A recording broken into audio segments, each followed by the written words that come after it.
Bonjour à tous et bienvenue sur la chaîne de Mangakam. Aujourd'hui on se retrouve pour un nouveau concept qui s'appelle Short Stories. Alors Short Stories, c'est quoi? Le but de Short Stories, ça va être d'inviter un youtubeur ou une youtubeuse sur la chaîne. Et de mon côté, je vais choisir deux titres, donc soit des one-shots, soit des histoires courtes, donc c'est-à-dire moins de 3 tomes. De son côté, le youtubeur ou la youtubeuse va aussi choisir deux titres, donc soit un one-shot, soit une histoire courte en moins de 3 tomes. Et on va devoir les pitcher, c'est-à-dire en très peu de temps, raconter l'histoire de ces one-shots ou de ces histoires courtes. Et de mon côté, je vais devoir choisir une des deux œuvres ou les deux œuvres que m'aura pitché le youtubeur ou la youtubeuse. Et inversement, de l'autre côté, il ou elle va devoir choisir parmi les œuvres que j'aurai présentées. Le but ensuite, ça va être de se retrouver en live pour débattre des œuvres qu'on aura achetées et lues, pour donner chacun notre avis et voir si les avis divergent ou convergent. Et on commence tout de suite avec les deux histoires que j'ai choisies pour mon invité d'aujourd'hui qui est le monde de Tada. Je suis très content de l'avoir sur la chaîne et je vais commencer du coup par raconter les deux histoires que j'ai choisies pour lui et à son tour il racontera les deux histoires qu'il a choisies pour moi. Ensuite on se retrouvera tous les deux pour donner notre avis ensemble. C'est parti.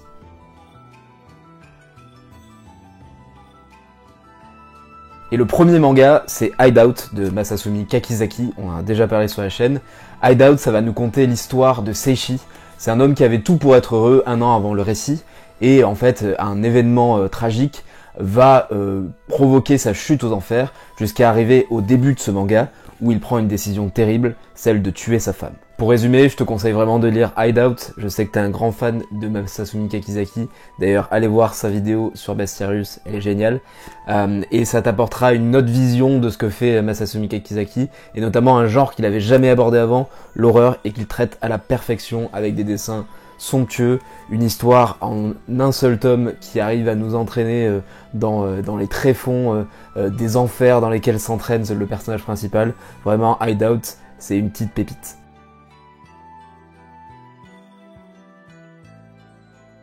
Et le deuxième manga est un peu plus what the fuck, ça s'appelle Promenade dans la ville de la boîte à biscuits, et en fait le pitch c'est que c'est une ville et ses habitants qui ont été rétrécis et enfermés dans une boîte à biscuits, et en fait on va embarquer dans une vraie promenade dans cette petite ville, et on va rencontrer des habitants tous plus étranges que les autres, notamment une femme qui a une collection de crânes, ou un ogre qui élève des pigeons. Pour résumer, si t'as envie de faire une petite promenade dans la ville de la boîte à biscuits avec ces petits personnages, avec des dessins vraiment particuliers mais que je trouve géniaux, je te conseille vraiment de lire ce one shot. Tu vas faire un voyage étrange mais que tu vas pas regretter.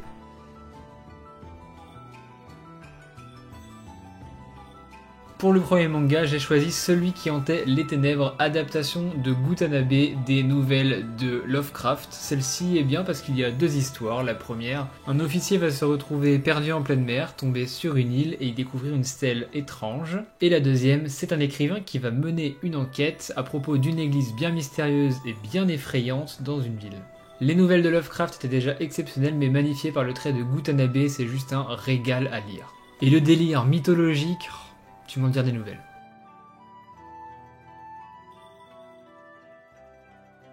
La deuxième recommandation, c'est un de mes mangas préférés, c'est Souvenir d'Emanon de Kenji Tsuruta, adapté du roman de Shinji Kagio. On va y suivre un étudiant sur un ferry qui va rencontrer ce personnage, et il semblerait que ce personnage ait la mémoire de 3 millions d'années.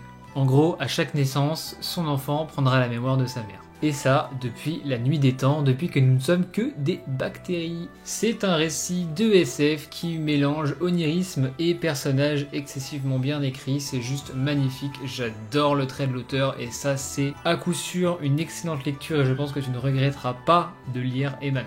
Et si je devais utiliser une dernière cartouche pour te convaincre, Emanon est mon personnage de manga préféré et comme tu peux voir, j'en ai lu beaucoup.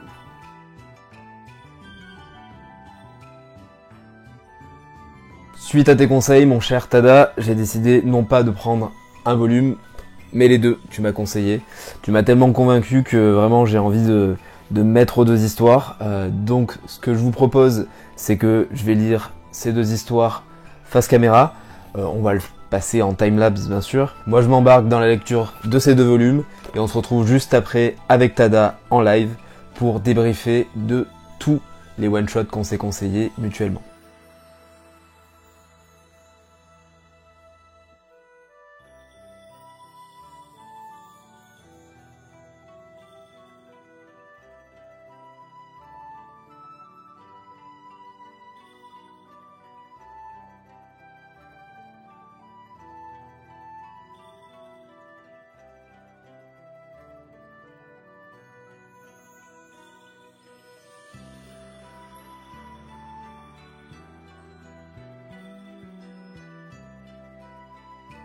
Bon, on se retrouve du coup en compagnie de Tada qui a gracieusement accepté de faire cette vidéo avec moi. Merci à toi.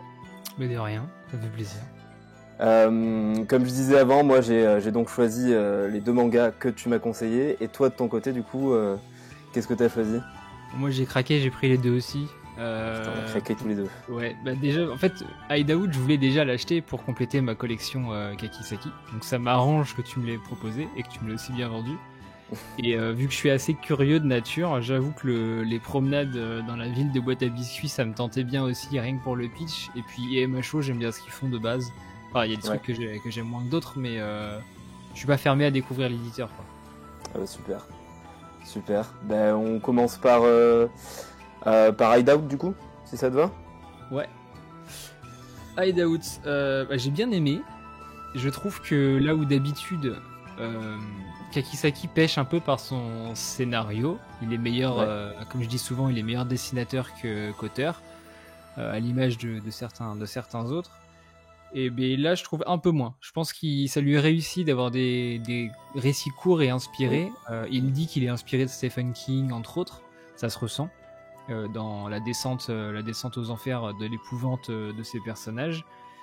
Le trait, il est toujours aussi fluide. Enfin, ça se lit à une vitesse malgré l'épaisseur du bouquin, parce qu'on on le voit pas. Enfin, on le voit ici. C'est un bouquin qui est très très épais. C'est du 220-230 pages. Ça se lit extrêmement vite.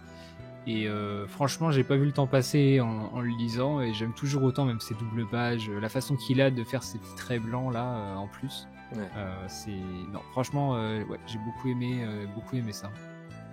Ouais, bah on est d'accord sur celui-là. C'est vrai que moi je l'ai trouvé là où parfois des one shot tu vas manquer de quelque chose, tu vas manquer de développement, tu vas vouloir en savoir plus. Là, je trouve que c'est vachement efficace. C'est-à-dire que le développement des personnages est parfait. Tu vois vraiment comment ça escalade, comment ça part en vrille, et j'ai trouvé que c'était une de ses meilleures œuvres en tant qu'auteur dessinateur, justement. Je pense qu'on est d'accord là-dessus. C'est une belle. Moi, je me suis dit, c'est un peu une capsule temporelle, ce truc. C'est-à-dire que on part d'un moment T dans la vie de personnages. On arrive à un autre moment et on fait fi de tout le reste, à part un élément du passé qui reviendra impacter donc les personnes, enfin 2 éléments si on pousse un peu les personnages. On sait rien de plus sur eux, on connaît pas leur jeunesse, on sait pas ce qui se passera après. Même pendant, il y a des zones d'ombre, mais pourtant ça gêne pas spécialement le récit. Et je pense que le principe même de prendre ce concept, alors est-ce qu'on peut dire que c'est du high concept? Je suis pas sûr, mais le principe d'isoler en fait ce moment précis de la vie, je trouve que ça marchait bien pour l'auteur, et je pense qu'il a plus d'intérêt à faire ça qu'à essayer d'étaler son récit comme on a pu voir sur Bestiarius ou autre, où là il l'étale sur plusieurs années et ça se perd au bout d'un moment parce que je pense qu'il prévoit pas tout à l'avance. Et vu que c'est un one shot, le fait qu'il prévoit pas à l'avance son scénar et qu'il dessine un peu comme ils veulent, en one shot ça passe mieux parce qu'il y a moins de longueur, d'incohérence ou de trucs un petit peu plan-plan qui viennent habiller, tu vois. Ouais, tout à fait. Là, il va à l'essentiel, en fait. On n'a pas besoin d'en savoir plus sur les flashbacks, etc. Et il va vraiment à l'essentiel, et du coup, il nous perd pas, comme tu disais dans Bestiarius, qui est, moi, je pense, l'œuvre que j'ai peut-être le moins aimé de Kakizaki, même si je l'ai beaucoup aimé. Mais on se perd, et dans Green Blood, je sais pas si tu as lu Green Blood. Ouais, je les ai tous lus. Ouais, dans une moindre mesure, ça arrive aussi qu'on se perde, même si je trouve que c'est beaucoup plus efficace que Bestiarius. Là, on se perd pas, et c'est pour ça que Hideout, je pense qu'on est du même avis. Je pense que c'est vraiment une très bonne œuvre de Kakizaki. Totalement. Et du coup, je suis bien hypé par Les Amants Sacrifiés qui sortent la semaine prochaine, à l'heure où on enregistre. C'est ça, exactement. Donc, c'est 2 tomes, je me dis. Et en plus, c'est adapté d'une nouvelle ou d'un mini-roman, un truc comme ça. Donc je me dis, vu que c'est court et que ça reprendra encore une fois une capsule à un moment T, ça sent bon, quoi. Ça sent bon. Un petit récit en deux tomes avec un scénario déjà préécrit. Je pense qu'il va pouvoir tout donner niveau dessin, et il va pas trop se perdre puisqu'il va devoir quand même suivre une certaine ligne directrice. Donc ça promet, Les Amants Sacrifiés. Puis il revient à ses amours. Enfin, c'est après la Seconde Guerre mondiale, je crois. Ouais. Donc Rainbow, tout ça. Pour ceux qui ont lu Rainbow, il y aura peut-être des flashbacks Je sais pas, on verra. Ouais, un peu de nostalgie sur Rainbow, ça peut être pas mal, ouais. Parfait pour Hideout. Je te propose qu'on passe à Promenade dans la ville de la boîte à biscuits, qui est totalement différent. Totalement différent tout court. De tout ce que j'ai lu, ça fait partie des rares bouquins où je me suis dit qu'est-ce que je viens de lire. Pour moi, c'est pas du manga en fait. On est plus sur de la BD de genre, un peu à l'occidental, un peu dans les BD Europe du Nord. Ce que je lisais off caméra, les contes des frères Grimm, tout ça, les adaptations en petits fascicules qu'ils ont pu faire, donc dans tout ce qui est Danemark, Finlande, etc. Ça m'a un peu fait penser à ça en termes de visuel, d'ambiance et globalement de fond, de propos en fait. C'est que ça fait un peu enfantin sans l'être, mais c'est un trait qui est aussi un peu gênant, mais qui fait très BD d'Europe du Nord. D'ailleurs, je crois que de mémoire, l'auteur de base, c'est un éditeur de magazine qui fait le lien entre BD occidental et manga. Je crois que c'est ça. Je m'étais renseigné rapidement et d'ailleurs là c'est son seul manga qu'il a fait parce que logiquement il bosse pas dans le manga, c'est lui qui découvre les talents et qui fait la passerelle en fait. D'où ses influences, je pense que ça vient de là. Ouais, c'est possible, ouais. Mais c'est vrai que ça se lit comme un manga, mais au final quand t'es dedans, t'as pas l'impression d'être dans un manga. C'est vraiment un mix. Je pense qu'il y a quand même des idées du manga en soi. Qui sont présentes, mais t'as vraiment plus l'impression d'avoir des codes de la BD que du manga, je suis d'accord. Tu l'as découvert comment ? Alors en fait, je feuilletais ma librairie, j'étais à ma librairie et je regardais un petit peu le rayon, et on m'avait conseillé un autre titre de l'éditeur, donc de IMHO, et l'autre titre, au final, m'a pas plus attiré que ça quand j'ai feuilleté. Et je suis tombé par hasard sur celui-là qui est en plus sorti il n'y a pas super longtemps. Et je l'ai feuilleté, je me suis dit, écoute, j'avais envie de quelque chose de différent, allons vraiment à l'extrême côté différent. Et c'est comme ça que je me suis retrouvé avec Promenade dans la ville de la boîte à biscuits dans les mains. J'ai checké le Manga Collect, sur Manga Collect, on est 14 à l'avoir rentré. Enfin, à l'époque où j'ai regardé Manga Collect, je trouve maintenant c'est plus, mais au moment où je l'ai acheté, on était 14. Ah c'est... Ça peut se comprendre parce que ça peut être rebutant pour quelqu'un qui a l'habitude peut-être de lire plus des shonen ou des seinen classiques, parce que là on est ni dans les codes de l'un ni dans les codes de l'autre, je trouve, et on est vraiment dans quelque chose qui va nous amener dans une histoire qui va progresser petit à petit, et parfois où on va, en tout cas moi de mon point de vue, et c'est la première fois que je lis un manga comme ça, où parfois je vais être obligé de relire un petit peu des pages pour me dire où est-ce qu'on m'emmène. J'ai tellement pas l'habitude, je suis tellement déboussolé que j'ai besoin de me dire mais attends, mais il s'est passé quoi pour qu'on en soit là, et c'est des codes que j'ai jamais retrouvés moi dans un shonen, dans un seinen, et qui sont super intéressants. Moi j'ai juste l'impression d'avoir, comme je te disais, des petites marionnettes. En fait, on sait que c'est des humains rapetissis qui vivent dans une boîte. Enfin, c'est expliqué, déjà c'est le titre, mais en plus c'est spoilé, je crois, dans le résumé du bouquin quand tu regardes sur des sites plus ou moins connus. Et je me suis fait la réflexion qu'en fait chacun des petits bonhommes, c'était une marionnette qui gardait une particularité, donc une caractéristique comportementale de son ancien être, mais qui avait édulcoré tout le reste. Et quand tu regardes, que ce soit l'ogre, le mec qui fume là, etc., ils ont un leitmotiv, mais ils ont rien d'autre. Le mec avec son parapluie, il ne parle que de son parapluie, il ne parle de rien d'autre. Et c'est assez marrant parce que moi je reviens à tout ce qui était Polichinelle et compagnie. Polichinelle il sert qu'à taper, je sais plus comment il s'appelle. Non, il se fait taper, je sais plus, bref, les petites marionnettes là avec le truc et le bâton. Il ne sert qu'à se faire taper, il sert à rien d'autre. Et ben là c'est exactement pareil, j'ai l'impression d'avoir des petites marionnettes et ça m'étonnerait pas que le mec il ait pensé qu'il y avait la petite main en dessous, tu sais, qui fait avancer les... Ouais, c'est vrai que maintenant que tu le dis, c'est possible, et c'est vrai que ce fait qu'ils aient tous un seul but en tête et qui dérogent pas à ce but là, c'est assez intéressant au final. Ouais. C'est intéressant et c'est drôle, et ça le rend un petit peu absurde dans certains cas, mais au final ça a quand même une certaine ligne directrice malgré cette absurdité ambiante, et c'est vraiment sympa. Ah mais totalement. Et puis à un moment donné, on a une prise de conscience. Le soldat, quand il est dans le train, il se dit mais pourquoi je voulais faire ça à la base? Et au moment où il se pose cette question, il se dit ouais, finalement je vais quand même le faire, et puis après il repart faire son truc. C'est marrant parce qu'il y a des moments où tu te dis ah, peut-être qu'il va y avoir une prise de conscience, quelque chose, même avec l'ogre, etc. Et finalement non. Et ça retourne dans l'indifférence en fait, où bah non, bah, je me refocus sur mon but. Ah ouais. Donc ouais, lisez-le, je pense que c'est un truc à très bonne recommandation. Moi, on me dit souvent que j'ai des bonnes recommandations, mais Mangaka m'en a des encore meilleures. Donc non, j'ai beaucoup apprécié. Bah justement, en parlant de recommandations, je pense qu'on va passer à celle que tu m'as faite toi. Tu disais que j'ai des encore meilleures recommandations, mais je suis pas forcément d'accord parce que dans les deux que tu m'as recommandé, je vais commencer par celui pour lequel j'ai vraiment eu un coup de cœur. Et c'est Souvenir d'Emanon. Oh oui, c'est bon. Vraiment, j'ai adoré cette lecture. J'ai limite eu des petits frissons en lisant le manga parce que c'est vraiment le genre d'histoire que j'apprécie.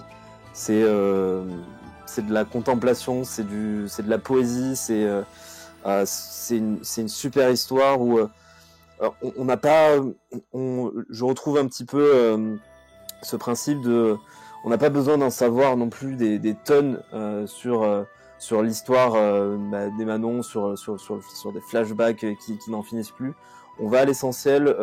On se retrouve plongé dans une histoire un petit peu temporelle, mais qui reprend pas forcément les codes d'une histoire temporelle basique, et on progresse petit à petit dans le récit, et on le dévore en fait. C'est vraiment l'impression que j'ai eue, c'est que j'ai pas pu m'arrêter. Je l'ai lu d'un seul coup, d'un seul trait, et j'étais plongé avec eux en fait, avec les personnages de cette histoire. Et dans une histoire qui m'a fait penser un petit peu à un film que j'avais vu il y a assez longtemps, qui est une romance qui s'appelle Before Sunset. Je sais pas si ça dit quelque chose, mais c'est une histoire comme ça où en fait c'est deux personnes qui se rencontrent et dans un train, et en fait on voit qu'il y a un coup de foudre, qu'il y a quelque chose qui se passe entre eux, et ils décident de pas donner leur nom. C'est un petit peu pareil que dans Emanon. Ils décident de pas s'attacher en fait à ce genre de détail qui pour nous est important, mais qui dans ce genre d'histoire ne l'est pas. Et c'est ça qui fait toute la beauté de l'histoire, c'est-à-dire qu'ils vont tous les deux sortir du train et passer un moment super poétique, super beau ensemble, et décider de pas se donner de moyens de se recontacter en fait. Et c'est ça que j'ai adoré, c'est cette histoire de viens, on vit l'instant, viens, on passe cet instant et on profite sans s'attacher aux détails. Et c'est ça que j'ai adoré dans Emanon et dans la progression du récit, dont je vais pas forcément parler pour pas spoiler, mais c'est ça que j'ai vraiment aimé. Moi j'étais jaloux du gars quand j'ai lu la première fois. Putain, il a de la chance. Oh, j'aurais bien aimé être sur ce ferry là, être à sa place là. Emanon, t'as envie de l'aimer, hein. C'est particulier comme personnage, ça m'a pas fait ça avec beaucoup. Mais Manon fait partie des personnages où t'as envie de la rencontrer en vrai, et ouais, c'est ça, t'as une espèce de sentiment qui naît toi en tant que lecteur, où tu te dis j'aimerais bien trouver une Emanon quand même. Il y a un petit côté un peu je peux pas dire un peu naïf, un peu lunaire au personnage. Enfin, il y a un côté candide. Une pureté en fait, c'est vraiment elle est pure. Ça, exactement. Ouais. Et même si elle l'est probablement pas, vu toute sa vie et ce qu'elle a vécu, notamment le passage au Japon un peu plus vieux, sans spoiler qui elle était. Mais ouais, ce côté un peu candide, un peu t'as envie de la découvrir, t'as envie de lui parler, t'as envie de se perdre dans le cadrage œil plus tache de rousseur, ça marche trop bien. C'est ultra reconnaissable et ça donne un cachet en fait au personnage. Alors c'est esthétique pour le coup, mais même dans le comportement, tu sens qu'il est, sans rentrer dans le cliché de ouais, se prend pas la tête, machin, carpe diem, je sais pas trop quoi. On est plus sur l'instant présent. On parle d'un truc, comme tu disais, on kiffe. Et bon, lui, il avait envie de la revoir, hein, mais c'est plutôt elle dans ce mood-là. Lui, si elle lui disait viens, on se revoit, il disait oui. Non, et puis même la fin où tu te poses la question quand même si c'est réel tout le long, son histoire. Et du coup, à la fin, t'as des réponses. Et je trouve que ça prend encore plus d'ampleur avec la fin. Et tu te dis, si ça avait été moi, est-ce que ça aurait été différent, quoi. C'est ça, exactement. Donc, ouais. J'ai vu qu'il y avait d'ailleurs d'autres livres sur Emanon. Est-ce que c'est des suites? Est-ce que c'est d'autres histoires ou C'est une quadrilogie en fait. D'accord. De base, c'est des nouvelles, donc c'est pas Tsuruta, c'est l'autre auteur, c'est Kaio Shinji Kaijo, ouais. Ouais, c'est Shinji Kajio qui a écrit du coup des romans et enfin des nouvelles qui ont été illustrées par Tsuruta sur commande pour un magazine. Et si tu regardes les chapitres, il y a Emanon et après il y a une année 75 avec une apostrophe ou 78 apostrophe. Et tous les autres Emanon, c'est d'autres années de cet Emanon où il se passe un truc à la fin de ce qu'on voit à la fin. D'accord. En ok. fait, donc il y a des préquels, il y a des séquelles, il y a d'autres personnages qui viennent, mais si tu regardes le nom des chapitres, tu peux te repérer dans la timeline à quel moment tu es de la vie de cet Emanon. En même temps, les possibilités sont super grandes puisque ça s'étale tellement, ça peut tellement s'étaler qu'en fait tu peux prendre plein de moments de sa vie et ouais, c'est intéressant qu'ils aient fait ça et je suis curieux d'acheter le reste parce que je pense que à cause de toi, je vais encore devoir acheter d'autres mangas, mais vraiment j'ai adoré et j'espère que les autres seront au même niveau. Je sais pas si t'as eu l'occasion de tous les lire ou. Ah ben moi je les ai lus à la médiathèque. J'ai D'accord. surkiffé. Les semaines d'après, je les avais achetés dans ma bibliothèque. Ils étaient à moi, c'est bon. Je voulais les posséder, quoi. Mais en occasion, c'est dur à trouver, par contre. Mais moi, j'ai dû les commander neufs. D'accord. Et, Non, moi c'était le cas pour celui-là aussi, j'ai pas trouvé en occasion. Ouais, c'est assez compliqué. Par contre, l'intérêt, c'est que chacun des tomes a une thématique. Ok. C'est-à-dire que tu vas jamais vivre la même chose dans les autres tomes. Le 2 est beaucoup plus contemplatif que celui-là. Il y a beaucoup moins de texte et il y a beaucoup plus de pages couleurs aussi. Le 2, c'est vraiment ça. Le dernier, c'est tout ce qui traite de la perte de souvenirs, etc. Tu comprendras pourquoi. Enfin, tu comprends déjà pourquoi vu que tu l'as lu. Et le 3, c'est des personnages secondaires qui ont eux aussi d'autres facultés liées à ce qu'Emanon est. Enfin, bref, je t'en dis pas plus, mais chacun des tomes a une thématique profonde et a une façon de raconter le récit qui est vraiment différente des autres. Les classer, je pense que celui-là, en vrai, je sais pas. Ouais, je pense qu'ils ont tous leur importance dans la timeline, donc difficile de classer. Mais en tout cas, tu me donnes envie pour acheter le reste. C'était vraiment une super recommandation et j'ai adoré, vraiment. J'ai adoré. On va peut-être passer au dernier, donc celui qui hantait les ténèbres, que j'ai vraiment beaucoup aimé aussi. J'étais curieux depuis un moment de m'intéresser à Lovecraft parce que j'ai jamais lu que ce soit en bouquin ou j'ai jamais lu d'autres adaptations de Gutanabe, pardon. Et vraiment, je pense que tu as eu raison de me conseiller celui-là en premier. Peut-être qu'il est accessible et surtout que les histoires sont vraiment super intéressantes. J'ai vu des retours sur d'autres Gutanabe qui sont pas forcément tous du même niveau. Et celui-là, je l'ai beaucoup aimé.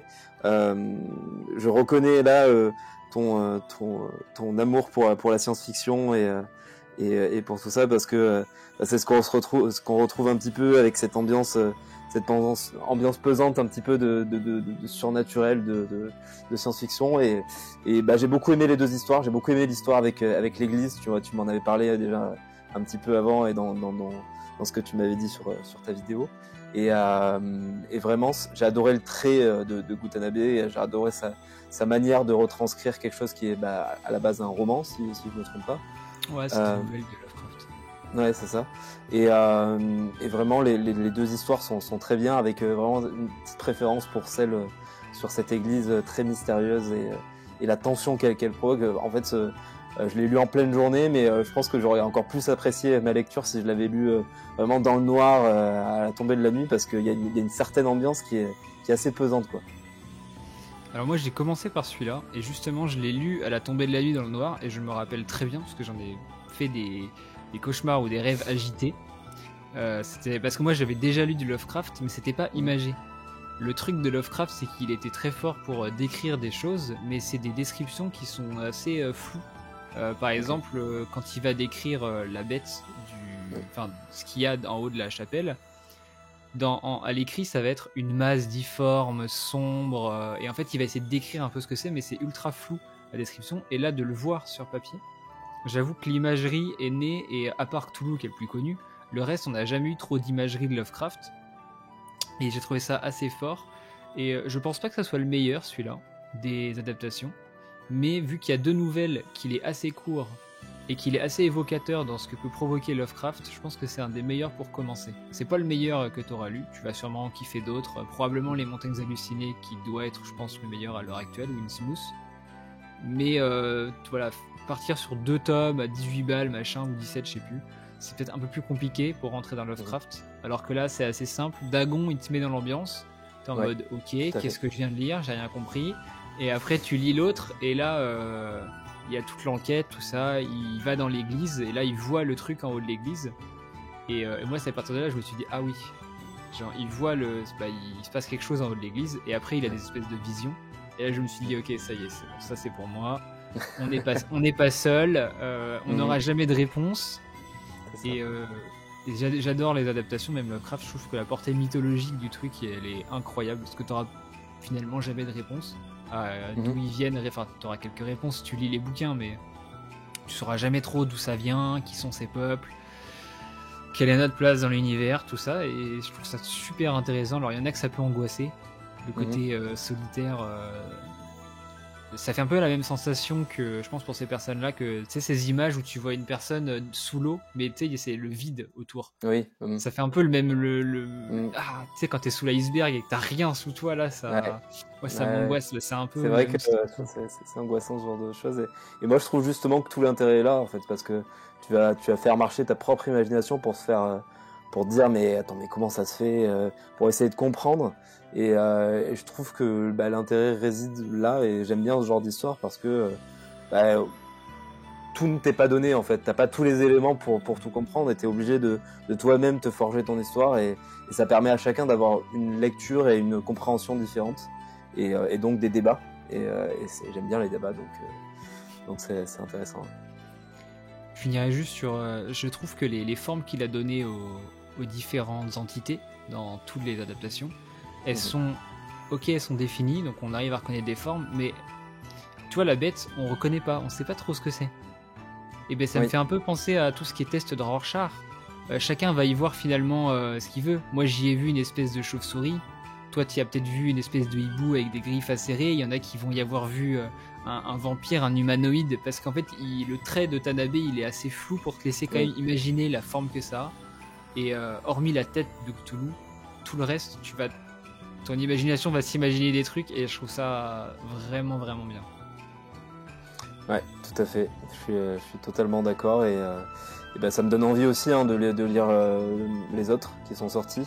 Et surtout qu'on parle de l'histoire, mais on n'a pas parlé de l'édition qui je trouve magnifique, avec cette reliure en simili-cuir.